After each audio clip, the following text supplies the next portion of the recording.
The red live light glowed ominously as Channel 7's cameras focused on Marcus Sterling, the arrogant retail manager of Sterling Electronics, who was about to make the biggest mistake of his career. The 38-year-old white man adjusted his cheap tie and smoothed back his thinning hair, basking in what he believed was his moment of television fame. "Sometimes you have to make tough decisions in business," Marcus announced to the viewing audience with the confidence of someone who had never been held accountable for his actions. Behind him, the electronics store buzzed with the typical activity of a busy Saturday afternoon. "And today, I'm going to demonstrate real leadership by addressing an employee performance issue." He gestured toward Zara Williams, a 24-year-old black woman who was quietly organizing inventory near the smartphone display. She wore the standard blue Sterling Electronics polo shirt and maintained the professional demeanor she'd shown during her 6 months of employment, despite the hostile work environment Marcus had created. What Marcus Sterling didn't know was that he had invited television cameras to document what would become his career-ending mistake. The young woman he was about to humiliate on live television was Zara Williams, daughter of Robert Williams, the billionaire CEO of Williams Enterprises, which had secretly acquired Sterling Electronics 3 months earlier. "You see," Marcus continued, his voice carrying the practiced condescension he'd perfected over 5 years of management, "some employees just don't understand that there are standards to maintain, professional standards that reflect the quality of our establishment." The news reporter, Jessica Chen from Channel 7's Business Spotlight segment, had come to film what she thought would be a routine story about retail management during the busy holiday season. Instead, she was about to capture one of the most shocking examples of workplace discrimination ever broadcast on live television. "Mr. Sterling," Jessica prompted, "can you give us an example of the leadership decisions you make?" Marcus smiled with the kind of cruel satisfaction that made excellent television for all the wrong reasons. "I'm glad you asked, Jessica, because right now I'm going to show your viewers exactly how we deal with employees who don't meet our standards." He walked over to Zara, who continued working despite the cameras pointed in her direction. She had learned to remain invisible in Marcus's presence, knowing that any attention from him usually meant harassment disguised as constructive feedback. "Miss Williams," Marcus said loudly, ensuring the cameras caught every word, "please stop what you're doing and face our television audience." Zara slowly turned around, her expression calm but wary. She had endured 6 months of Marcus's microaggressions, racist comments disguised as professional guidance, and deliberate attempts to make her quit. But she had stayed because she needed the job experience, and because her father had taught her never to let bullies win through intimidation. What the viewing audience couldn't know was that Zara had been working at Sterling Electronics as part of an undercover investigation her father had commissioned before acquiring the company. Her reports about Marcus's discriminatory behavior had already sealed his fate, but Marcus was about to make his situation infinitely worse by firing her on live television. "Ladies and gentlemen," Marcus announced to the cameras, "this employee represents everything that's wrong with today's workforce: no work ethic, constant attitude problems, and a complete inability to follow simple instructions." The lies rolled off his tongue with practiced ease, unaware that every word was being broadcast to thousands of viewers who would soon learn the truth about both his character and his victim's identity. Marcus positioned himself between Zara and the cameras, clearly savoring his moment in the spotlight. The live television audience was about to witness something that would be replayed on social media for years to come, but not in the way Marcus intended. "Miss Williams has been with us for 6 months, Marcus continued, his voice carrying the fake authority of someone desperate to appear important. "In that time, she's consistently failed to meet our customer service standards." This was Marcus's first major lie. Zara's customer service evaluations were consistently excellent, with multiple customers specifically requesting her assistance and several leaving positive reviews that mentioned her by name. "She's been late to work 17 times, Marcus added, warming to his fictional narrative. This was lie number 2. Zara had been late exactly twice in 6 months, once due to a subway delay, and once when she'd stopped to help an elderly customer who had fallen outside the store. Marcus, meanwhile, arrived late at least 3 times per week. And most importantly, Marcus said, his voice rising for dramatic effect, she has an attitude problem that makes her unsuitable for customer-facing work in an establishment like ours. The racist implications were clear to everyone watching. By attitude problem, Marcus meant that Zara refused to accept his inappropriate comments and condescending treatment without pushback. By unsuitable for customer-facing work, he meant that he believed black employees reflected poorly on the store's image. Jessica Chen, the reporter, looked uncomfortable with the direction the segment was taking. She had expected to film a routine business story, not witness what appeared to be a racially motivated termination being broadcast live. "Mr. Sterling," Jessica interrupted, "perhaps we should discuss your management philosophy in more general terms, rather than focusing on individual employees." No, Marcus insisted, clearly intoxicated by the attention.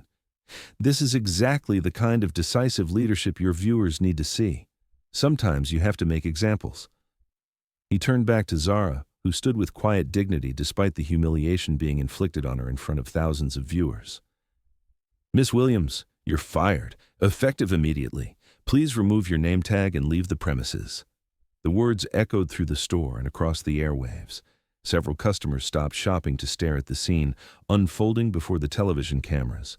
Some looked disgusted by Marcus's behavior, while others seemed to enjoy the spectacle. Zara remained perfectly composed, though inside she felt the familiar burn of racist humiliation she'd hoped never to experience again. She slowly removed her name tag and set it on the counter. "Mr. Sterling," she said calmly, her voice carrying a quiet authority that made several viewers lean forward.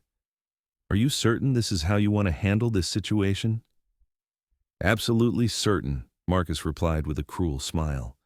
"This is what real leadership looks like." What Marcus didn't notice was the expression of dawning horror on the face of David Kim, the store's assistant manager, who had been watching from across the sales floor. David had just received a text message that would change everything. Emergency meeting called by new ownership. All management to conference room immediately. Robert Williams, CEO. The text had been sent to every member of the management team 3 minutes earlier. But Marcus, focused on his television performance, hadn't checked his phone. David Kim was the only person in the store who knew that Robert Williams had recently acquired Sterling Electronics, and David was the only one who had seen the family photos on Williams's desk during their introductory meeting. Photos that included a beautiful young black woman who looked exactly like the employee Marcus had just fired on live television. As Marcus basked in what he believed was his moment of managerial triumph, Zara walked calmly toward the store's exit. But instead of leaving through the front door, she stopped at the customer service desk and picked up the store's phone. "What are you doing?" Marcus demanded, his television confidence wavering slightly. "I told you to leave the premises." "I'm making a phone call," Zara replied simply, "to report a hostile work environment and wrongful termination." "You can't use the store phone for personal calls," Marcus snapped, aware that the cameras were still rolling. "Security." But there was no security guard on duty, and the other employees seemed reluctant to get involved in what was clearly becoming a disaster. Zara dialed a number from memory and waited. After 2 rings, a familiar voice answered. "Dad?" she said, loud enough for the cameras to pick up. "I need to let you know that I've just been terminated from the Sterling Electronics investigation." The store fell completely silent. Even Marcus stopped talking, suddenly aware that something was very wrong with his carefully orchestrated television moment. "Yes, it was the manager we discussed," Zara continued, looking directly at Marcus. "Marcus Sterling, he fired me on live television, citing attitude problems and poor performance." She paused, listening to her father's response. "No, Dad, I followed your instructions exactly.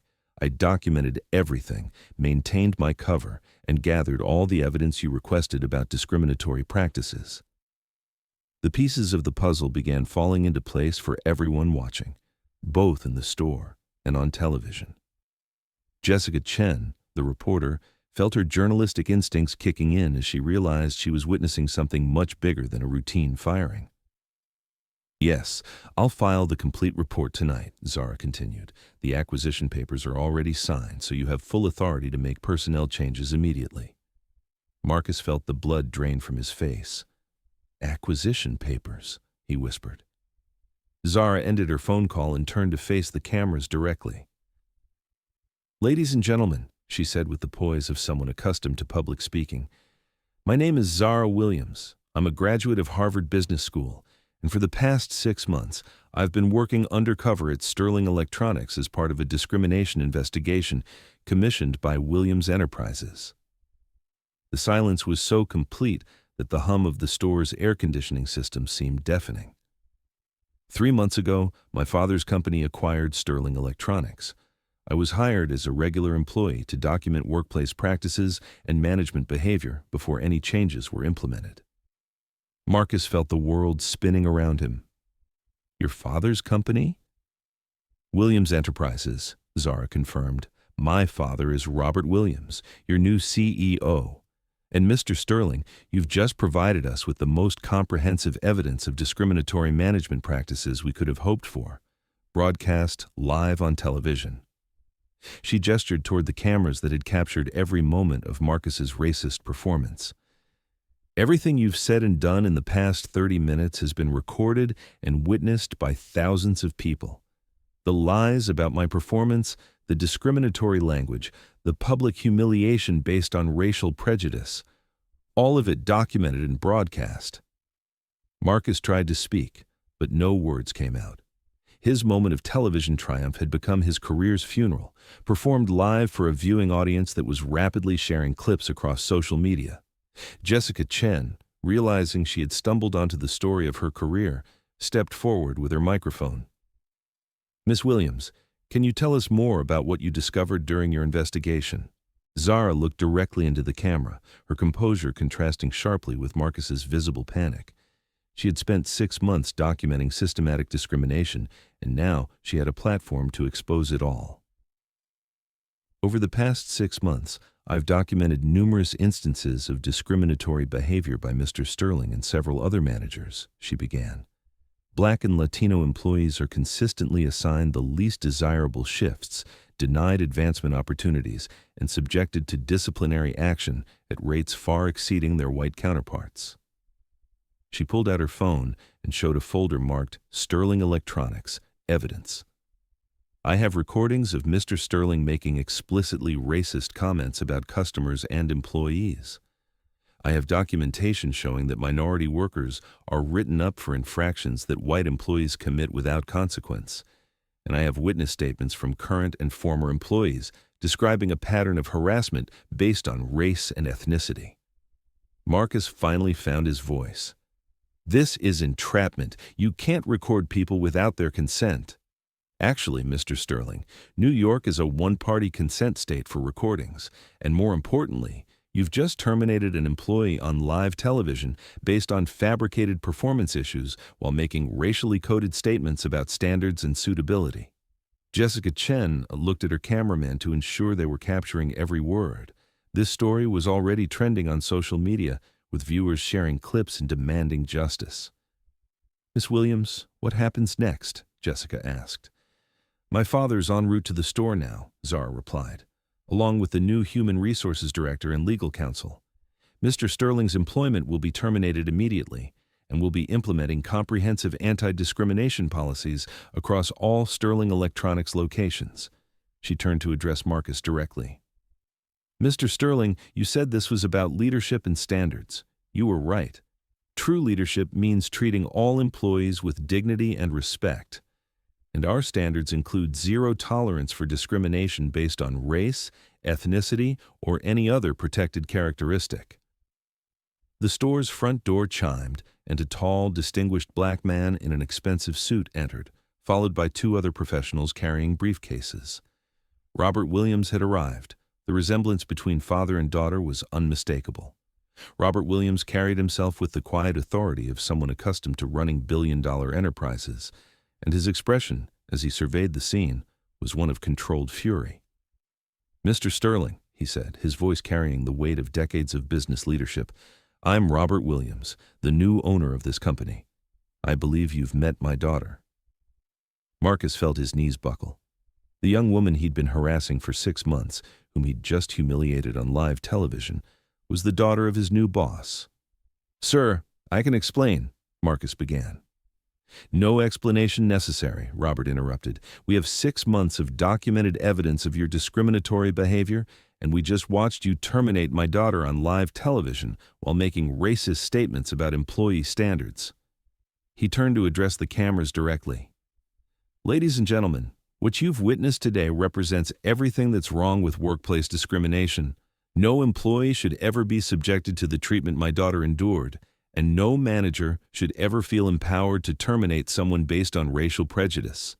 The transformation of the situation was complete. Marcus Sterling, who had invited cameras to document his leadership, had instead provided irrefutable evidence of his own racist misconduct. Within hours, clips of Marcus's televised termination of Zara Williams had been viewed millions of times across social media platforms. Sterling Electronics scandal was trending nationally, with viewers expressing outrage at Marcus's behavior and admiration for Zara's dignity under pressure. The immediate consequences were swift and severe. Marcus Sterling was terminated for cause, meaning he would receive no severance package and would be ineligible for unemployment benefits. His televised display of discrimination made him virtually unemployable in any management role. But the story's impact extended far beyond one racist manager's downfall. Robert Williams used the incident as a catalyst for industry-wide reform. "Sterling Electronics will become a model for inclusive workplace practices," he announced in a press conference the following day. "We're implementing mandatory bias training for all managers, establishing employee advocacy programs, and creating clear pathways for advancement regardless of background." The transformation was immediate and comprehensive. Within a week, Sterling Electronics had hired a new human resources director specializing in workplace equality, established an anonymous reporting system for discrimination complaints, and begun promoting several employees who had been overlooked due to racial bias.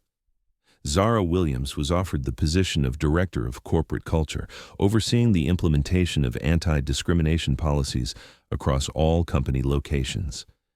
Her Harvard MBA and 6 months of undercover investigation had uniquely qualified her to reform the system from within.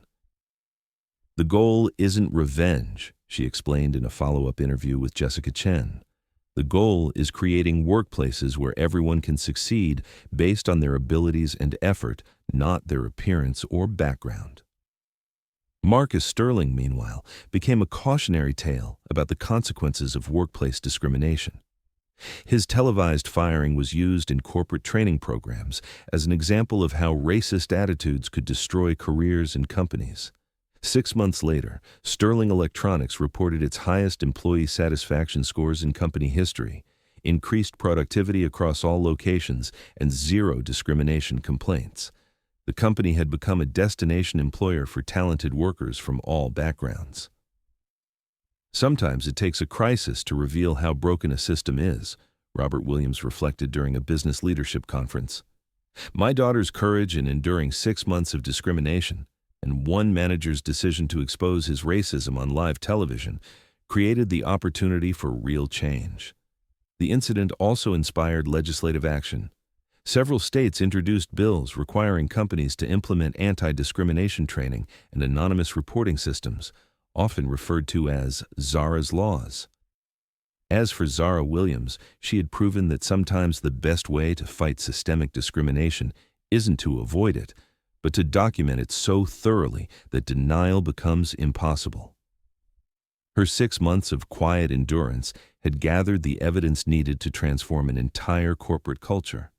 The manager who thought he was demonstrating leadership had instead shown the world what discrimination looks like and how quickly it can be dismantled when the truth comes to light.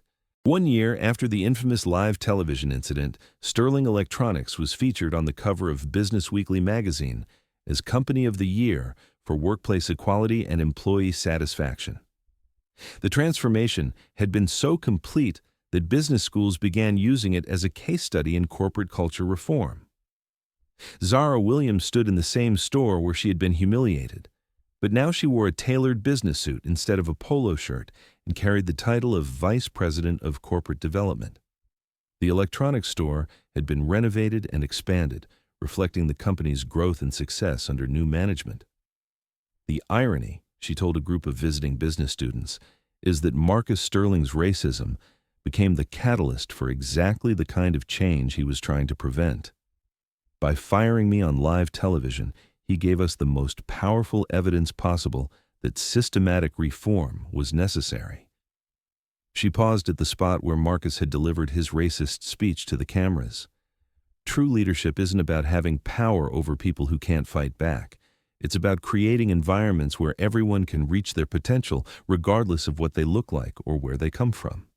The students nodded, taking notes and photos. Zara's story had become legendary in business circles. The undercover investigation that exposed workplace discrimination and transformed an entire industry. As the tour ended, Zara reflected on the journey from harassment victim to corporate executive. The 6 months of enduring Marcus's discrimination had been painful, but they had also been necessary to document the systematic problems that plagued not just Sterling Electronics, but countless other companies. The man who had tried to humiliate her had instead given her the platform to create lasting change. And sometimes, that's exactly how justice works, not through revenge, but through the patient documentation of truth until denial becomes impossible. Marcus Sterling's 30 seconds of televised racism had cost him his career, but it had also sparked a movement that improved working conditions for thousands of employees across multiple companies. In the end, his moment of cruelty had become the catalyst for exactly the kind of progress he had tried to prevent.